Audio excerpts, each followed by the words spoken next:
Earlier today, North Richland Hills police officers responded to a shooting in their city that I believe ultimately became a homicide. Since that occurred, they've been working the case and identified a person of interest. They located that person of interest here in Southlake on the highway, I believe. Our uniformed patrol officers traffic stopped the suspect. The suspect at that point got out of the vehicle, pointed a gun at the officers. 4 Southlake police officers discharged their weapons at that point, striking the suspect. The suspect was taken to the hospital. I do not currently have an update on his condition. The Southlake officers are 1 captain, 1 sergeant, 1 corporal, and 1 officer, and they range in years and time on from 8 years all the way up to 31 years. So that said, what particular questions can I answer for y'all? Can you talk about the engagement? You said the driver got out of the car and started firing at them? So the driver got out of the car and pointed a gun at the officers. The investigation will tell us whether or not he fired.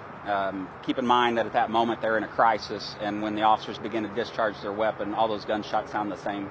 So it's difficult in that crisis to determine if he actually got a round off at the officers or not. But from what we know so far, he certainly seemed intent on doing so. Can you talk a bit about what led to them pulling him over? How long were you guys potentially following him? How long had he been in the area? What was he doing over here if he was in North Richland Hills? So everything up to the point at which our officers pulled him over would be information that you'll have to get from North Richland Hills. And I'm not trying to stonewall you on that. I just don't have it. It's a homicide that occurred in their city, so I don't have that firsthand information. North Richland Hills officers called for assistance from Southlake officers, and they located the suspect and stopped him where you see behind me. So they knew it was going to be a very high-risk stop, and they were obviously you talked about the differences in that and a normal traffic stop. So preliminary indication is they attempted to do a felony stop, which is what we use for higher risk situations. But we know at that point that we're doing a traffic stop on a person of interest in a homicide. So obviously that elevates the risk to officers and the risk to bystanders. I'm just thankful that no officers were injured, no bystanders were injured. Have you identified the suspect already, or in this case, the victim? Not that we would release at this point. What was his condition? I mean, was he conscious? Was he able to communicate? Yeah, I don't have that information for you.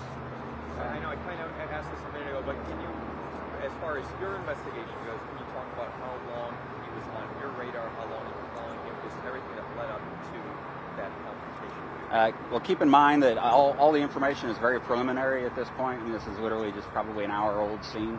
But my understanding is North Richland Hills officers called for assistance, and we showed up and stopped him. I don't believe that he was on Southlake's radar for any period of time before then. Did you find a gun in the car? Anyone else in the car? Things like that? Can't speak to that yet.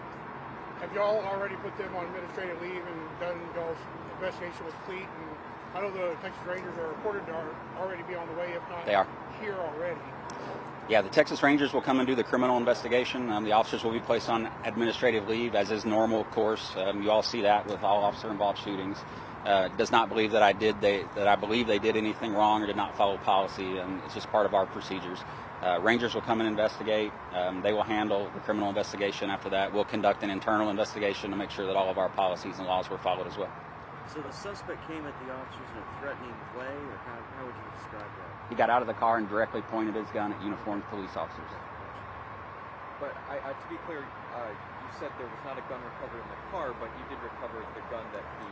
I didn't say there wasn't one recovered. I said I can't speak to that yet. Can you clarify, but was the gun that he pointed at officers recovered? I don't know yet. Still very early. Keep in mind that Texas Rangers are going to investigate the scene, not us. So it's their scene. So we'll let them go through those things before we do. And you haven't released his name, but any known ties to this area or criminal history in this area? At this point, I know nothing else about him.